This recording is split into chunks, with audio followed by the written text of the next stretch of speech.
Crop Talk on Market Journal is supported by Nebraska's soybean farmers and their checkoff. Well, as corn begins to hopefully emerge from the ground, now is the time to scout. Early season disease pressure can set the tone for the rest of the growing season. Nebraska Extension plant pathologist Tamra Jackson-Ziems this week shared what producers should be watching for out in their cornfields.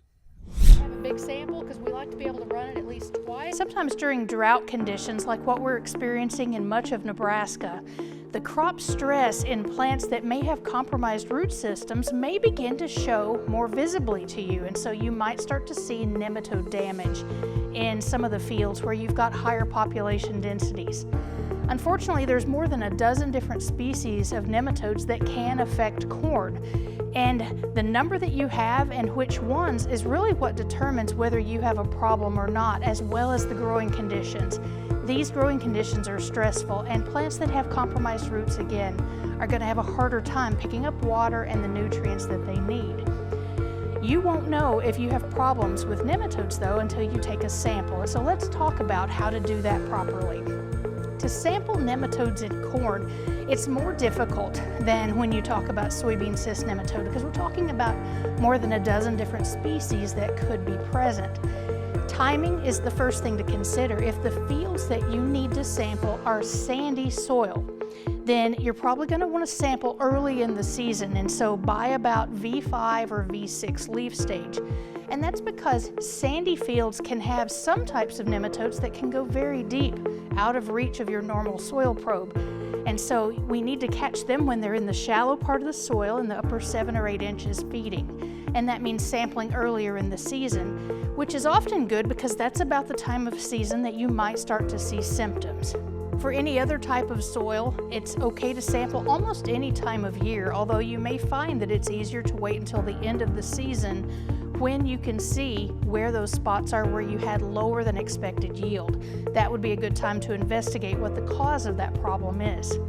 However, if you're just looking for baseline information about the nematode population densities, it really doesn't matter, and you should be sure to take a random sample throughout that part of the field. But if you are trying to diagnose a problem spot in the field, we recommend that you sample not only that spot that you can see, but also take a second sample from outside that area where we have more healthy plants that are less affected. That gives the laboratory a chance to compare the populations and feel more confident in the recommendations they're giving you about whether or not nematodes were the cause of the symptoms that you're seeing. Now, next, how do we do this?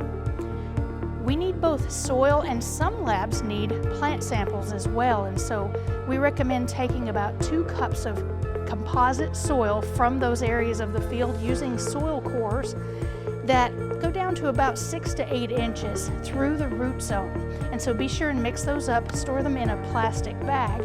In addition, we recommend carefully digging up symptomatic plants. Those plants may have compromised roots, so you have to be very careful in how to handle both those and the soil, because the nematodes can be easily killed and that'll compromise the quality of your sample. Be sure and remember that there are a lot of different other problems that can cause symptoms very much like nematode damage. Some of those could be insect damage or even pH issues in the soil, and so it might be a good idea to also collect additional samples that can be analyzed by other laboratories for other problems as well.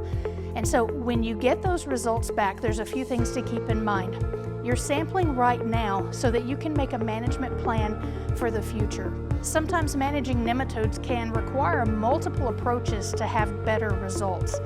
And sometimes that might mean using a seed treatment nematicide or an in-furrow insecticide, but those are not effective during the season, and so those need to be applied, of course, at planting for best results. During the season, you may find that spoon feeding nitrogen during the season, if you're able to do that, might help the plants overcome some of the stress that the root damage is causing. And so be sure and keep that in mind. And in the future, depending on the nematodes that you have, it might mean that crop rotation might bring some benefit to that field. If you have questions about sampling for nematodes of corn, please reach out to us in Nebraska Extension for more information.